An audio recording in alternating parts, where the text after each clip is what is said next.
Hello, good morning mga idol. No? Ito na naman si Kuya Polly. Tayo ay maglagay ng ating ulam. So, pabili tayo ng tilapia. No? Tapos, sisigang na lang natin yan. Sana lalagyan ko ng miso. Sa sinisis. Pero gagawin natin ng diskarte sa sinigang. Pagkitan natin ng luya yan. Tapos, kamatis. Bawang, isahin ko yan. Sibuyas. Tapos, kangkong lang. Tapos na. Siyempre, may sisunod. Tapos lagyan natin. Kasi yan mga idol. Iyak natin lads. Unahin natin.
Ito na, gayak na yung ating kamatis, sibuyas, luya, tsaka yung bawang.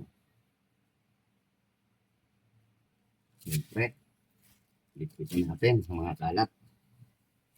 Yan, natin sa plastic mga idol. Nandun natin yung ating kangkong. Yan.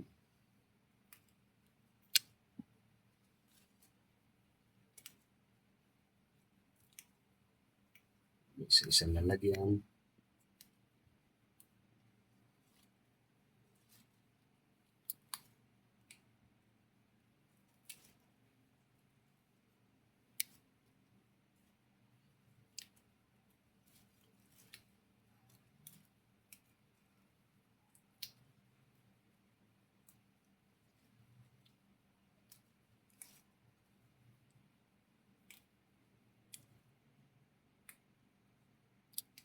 Ang walang kamatayang tilapia.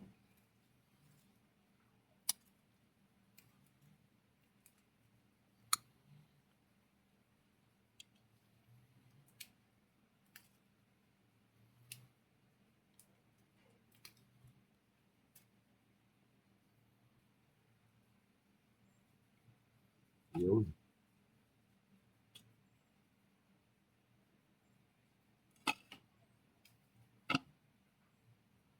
Yan, gayak na yung ating gagamitin. Mga tayong kangkong. Tapos yung mga ricado. Yan, meron yung pang asin. Saka yung ating tilapia. Yan. Hintayin niyo po yung ating pagluluto nito mga idol. Salamat. God bless po sa atin lahat. Yan. Content na to.